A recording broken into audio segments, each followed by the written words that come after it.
Drainage सुविधा नथिपारु जलमग्न हेउछि एकर एकर जमी समस्या रे चासी।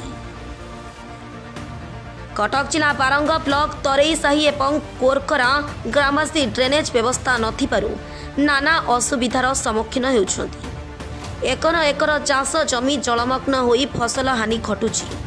आमे आपणଙ୍କୁ सूचई देउछु कि एई अंचलर मुख्य आयर उत्स हेउछि चाष।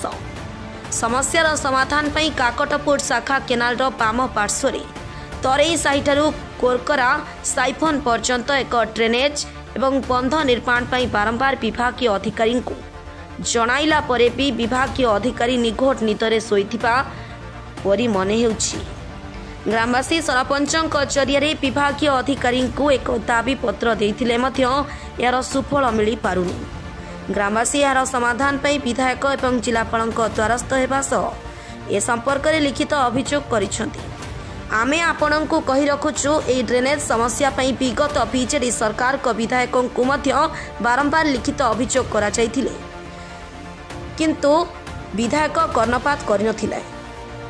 आगामी दिन में ड्रेनेज काम करबा यार स्थायी समाधान न हेले ग्रामवासी राजरास्ता को ओह्लाइबे बोली चेतावनी दैछन्ति। अच्छा जो इश्यू है आप तरेईसाही आमर कोरकरा साइफन पर जो काड़ार जो कम्प्लेन ड्रेनेज जो कम्प्लेन था ये कौन ये कम्प्लेन एक्चुअली नहीं कम्प्लेन आम दीर्घ 15 वर्ष है सबू आंको कही चलचु अभिभावक पंचायत सरपंच कहूँ नोमिनी कहूँ जिला परिषद कहूँ तारा कौन एमएलए कहूँ मंत्री पर्यंत आम जाइचु ड्रेनेज काढ़ा पर्यंत भी आम जाइचु किंतु तार सुफल आज पर्यंत किसी हो पारा ना जहाँकि आमर ये कोरकरा ग्राम तरेईसाही ग्राम वर्षा दिन बुड़ी जाऊँगी निहाती कम 4-5 वाटी संपत्ति नष्ट हो जाऊँगी। आम गाँ लोक बहुत हईराण हो कोरकरा लोक तरेईसाही लोक बहुत हईराण हो कौन फसल हो पारे ना धान हो पार्टी ना पनियारी फसल हो पार्टी तेणुक आम बहुत असुविधा सम्मुखीन होती। आपण मैंने आम साहाय्य करते आम गाँ तरफ जाई ड्रेनेज पर्यंत हो कि रास्तार को ड्रेनेज को आमर सरपंच ड्रेनेज डिपार्टमेंट को माने गोटे कौन दाबी ना आम दाबी पत्र देचु गोटे ड्रेनेज डिपार्टमेंट रे आपण विभागीय अधिकारी मानक सब कहछन्ती आ एमएलए कहछन्ती एमएलए डाकिबी तां कहछन्ती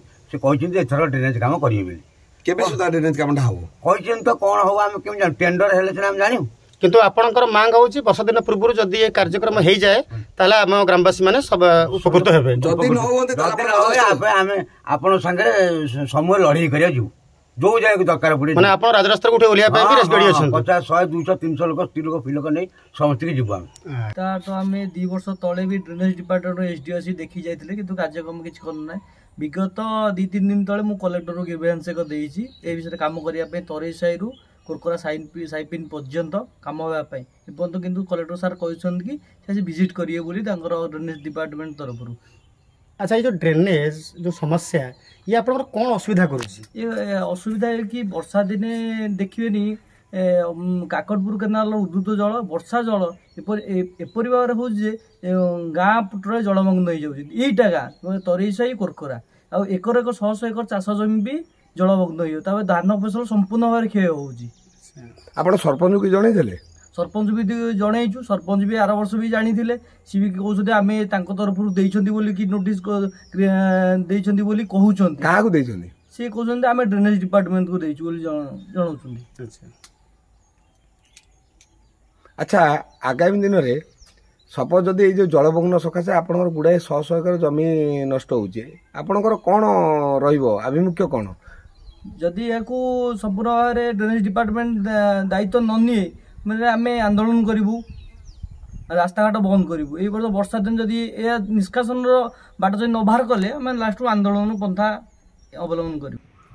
आज्ञा आमर ये काड़ार कौन व्यवस्था ना देखिए 17-18 एकर संपत्ति सब पानी बाहर तार व्यवस्था किसी करागले सब चाषी मैंने उपकृत है ना आपण कौन जो सरपंच कहते गोटे लेटर कर ड्रेनेज डिविजन पल्ली सभा आज्ञा समस्त ये पल्ली सभा कही तार कई वेरिफिकेशन कले ना से व्यवस्था किसी कले केते एकर जगह ये माने जलमग्न हो वर्षा दिन आज्ञा हाराहारी 17-18 एकर कि 20 एकर हम जलमग्न से धान पकईले भी हो ଅଜସ୍ର ପଇସା ଖର୍ଚ୍ଚ କରିକି ଲୋକ ବର୍ବାଦ ହେଉଛନ୍ତି ସେ ବିଲ ସବୁ ପଡ଼ିଆ ପଡ଼ୁଛି। ଆଚ୍ଛା ଗାଁ ଗଣ୍ଡାରେ ପାଣି ତା ଦ୍ୱାରା ଗାଁ ଗଣ୍ଡା ରାସ୍ତାଘାଟରେ ସେ ପାଣିରେ କୌଣସି ପ୍ରକାର ଅସୁବିଧା କରୁଛି? ହଁ ଆଜ୍ଞା। ଆଉ ଗୋଟେ କଥା ଇଏ ଆମ ବିଚ ବିଶାଳଙ୍କ ଘର ପାଖରେ ଗୋଟେ ସୋଟ ଥିଲା। ସେ ସୋଟଟି ଆମର ସୁଆଞ୍ଜିରି ସାହିରେ ଯେଉଁ ଗାଁରେ ଆମେ ଅଛୁ ଯେତେବେଳେ ବର୍ଷା ପାଣି ଆସୁଛି ସେ ବର୍ଷା ପାଣିରେ ଆମେ ଜଳମଗ୍ନରେ ରହୁଛୁ। ସେ ସୋଟଟି ଫିଟି ପାରୁନି। ସେ ବ୍ୟବସ୍ଥା କଲାଣୁ ସେ ଯେଉଁ ଘରବାଲା ଯିଏ ସିଏ କ'ଣ କରୁଛି ନା ସେ ଆଉ ବାଟ ଛାଡ଼ୁନାହିଁ ଯେ ଏଠି ସୋଟ ପଡ଼ିପାରିବନି, ଏଇଟା ମୋ ଜାଗା, ମୁଁ ସୋଟ ଛାଡ଼ିବି ନାହିଁ, ସେଇଟା ସିଏ ବି ପୋତି ଦେଲେ ଢଳେଇବେ। ଆମେ ବହୁତ ଏଇଟା ଅସୁବିଧା ଅନୁଭବ କରୁଛୁ। ମୋଟାମୋଟି ଆପଣଙ୍କର ଆପଣ ଏସବୁ ସରପଞ୍ଚ ବିବାଦୀୟ ଅଧିକାରୀ ସବୁ ଜଣେଇଛନ୍ତି?